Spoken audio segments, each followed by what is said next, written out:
Dobrodošli u moj novi video. Danas pravimo focacciu. Recept možete pronaći u komentaru koji ću pinovati, a ostanite do kraja videa kako bi vidjeli detaljnu proceduru da napravite ovu focacciu. U činiju dodajemo mlaku vodu, znači bitno da je voda mlaka, ne smije biti hladna zbog kvasca. Zatim dodajemo suvi kvasac, ne dodajemo cijelu kesicu, vidjet ćete potrebne količine, ostavit ću u komentaru koji ću pinovati. I zatim dodajemo med. Ja sam prvo dodala med umjesto maslinovo ulje jer bi onda med lakše skliznuo sa te kaščice. Zatim nakon dodavanja meda ću dodati i to maslinovo ulje. Tako da vi prvo dodajte maslinovo ulje pa med, pa će ono lakše da sklizne. I nakon maslinovog ulja ću dodati so i to možemo sve lijepo da izmutimo sa viljuškicom da se to sjedini. So ne dodajemo kod svežeg kvasa kada pravimo neko kvasno testo, nego možemo da dodamo nakon dodanja brašna ili da pomešamo sa brašnom pa onda dodamo nadošao kvasac. Samo kod suvog kvasa možete dodati odmah i kod duže fermentacije. Kada vidite da se med rastopio u ovoj mlakoj vodi i so, onda možete dodati svu potrebnu količinu brašna. Ovdje dodajem pizza brašno i bitno je da koristite pizza brašno ili tip 00 koji ima 12 ili više grama proteina.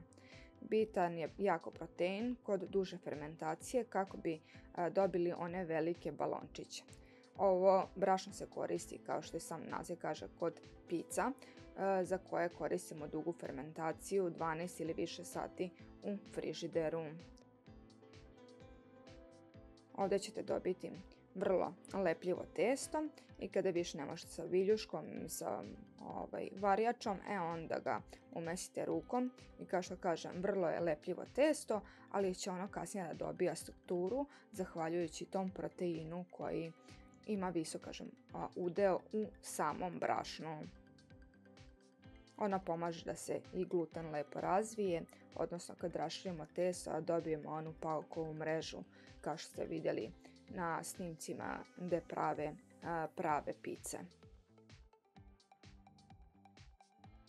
Kada smo umesili testo, ostavili smo 10 minuta samo malo da odmori na sobnoj temperaturi pokriveno, a zatim sam otklopila i uzela sam činiju sa vodom gdje kvasim ruke i gledam da rastežem testo. Vidite ovdje se ne rasteže puno, ali sada opet poklapamo i ostavljamo opet jedno 10-15 minuta i onda opet preklapamo i tako još jednom, znači ukupno 3 puta da radimo preklope.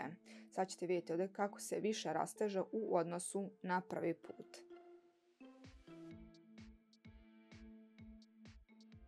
Ja sam konkretno ova preklapanja radila na 10 minuta, možete uraditi to na 15 minuta. Ja nisam htjela dugo da čekam jer svakako ono će da se fermentiše dugo u frižideru. Ja sam radila fermentaciju preko noći, odnosno tu je prošlo nekih, da kažemo, 14 sati, ali može ovo da stoji i 2-3 dana u frižideru i što duže stoji, to ćete dobiti bolje i lepše balončiće u testu. I ovdje radimo treće preklapanje, opet uzimamo vodu, zašto kažem testo je lepljivo, mada što više ga preklapate ono postaje bolje za rad. Sad ćete vidjeti ovdje kako se još više rasteže u odnosu i na drugi put. Ovdje vidite kako je dobilo lijepu strukturu i kako je već vazušasto testo i nije onako lepljivo kao sa samog početka. Kada smo završili to treće preklapanje, okrećemo testo na dole i onda ćemo da ga zalijemo sa maslinovim uljem i da stavimo stretch foliju i stavljamo u frižider na minimum 12 sati. Gledajte da dobro zaklopite sa stretch folijem kako vazduh ne bi ulazio. Ja sam stavila 2 stretch folije kako bi bila sigurna da je obod od ove činije skroz kompletno zatvoren i da vazduh ne može da uđe.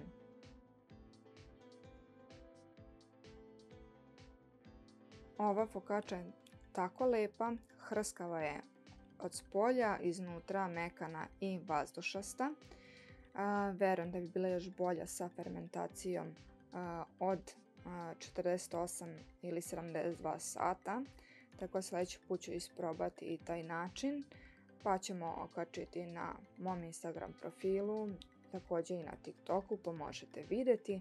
Znači isto će biti procedura kao za ovo, nema potreba pravim novi video, samo će duže da se fermentiše. Ovaj deo sad što prikazujem, to je nakon fermentacije od 14 sati. Stavila sam u tepsiju papir za pečenje koji sam dobro nauljila sa maslinovim uljem, a zatim smo izvadili testo iz frižidera. Vidite kako jeste lepljivo i vidite ove balončiće i lepo se odvaja i od činije i od stretch folije. Zatim to sve preručila u tepsiju i sada ćemo samo da uradimo preklop sa dve strane i onda ću da okrenem ovo testo naopako i ostavit ću da ono nadođe na sobnoj temperaturi 2-2,5 sata, ali poklopljeno kako se testo ne bi osušilo. Znači ne diramo uopšte kako ne bi izgubili ove balončiće. Testo mora da dostigne sobnu temperaturu. Ovo je nakon 2-2,5 sata i vidite kako se testo lepo raširilo. Zatim dodajemo opet još maslinovog ulja. Ovdje nisam pretjerivala puno, ali možete slobodno jer ovo testo ne upije ulje i nije masno. Samo korica ako bude malo masnija kako bi dobila tu hrskavost. Zatim sa prstima, i ovo je najbolji deo, pravite ove balončiće kako utiskujete sa prstima, tako i širite ovo testo skroz do ivice ako vam se nije raširilo i dobijate ove lepe balončiće.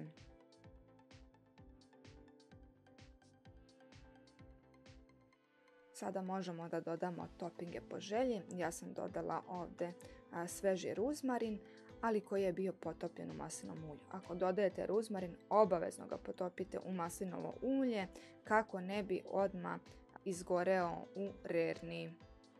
Zatim dodajem cherry paradajz koji sam podelila na polovine, ali opet kažem, možete vi da birate topinge koje želite. Možete staviti beli luk, ne morate staviti ništa, možete staviti samo neko začinsko maslinovo ulje, možete staviti samo ovo ulje u kojem je stajao ruzmarin pa izvaditi ruzmarin ako ne volite. Međutim, taj ruzmarin tako postane hrskav kao neki čips. I na kraju sam dodala masline. Kažem opet, ako ne volite možete birati toping koji god želite. I sad sam ovo ostavila još 15 minuta da stoji otklopljeno dok se ugreje rerna na 220 stepeni. Kad se rerna ugrejala, možemo da ubacimo našu fokaču da se peče. Peče se oko 20 do 25 minuta. Vi birate koliko želite da vam bude hrskavije. Ja sam pekla 20 minuta. Ako želite da bude malo hrskavije od ovoga, možete ostaviti još nekih 5 minuta u rerni. Vidite ove balončiće fino kako su dobili hrskavost. Vidite to po boji. Najbolje je fokaču da sečete sa ovim reckavim nožem za hleb, jer kao što kažem, korica je hrskava, a unutra je mekano, pa se najlakše seče sa ovakvim nožem.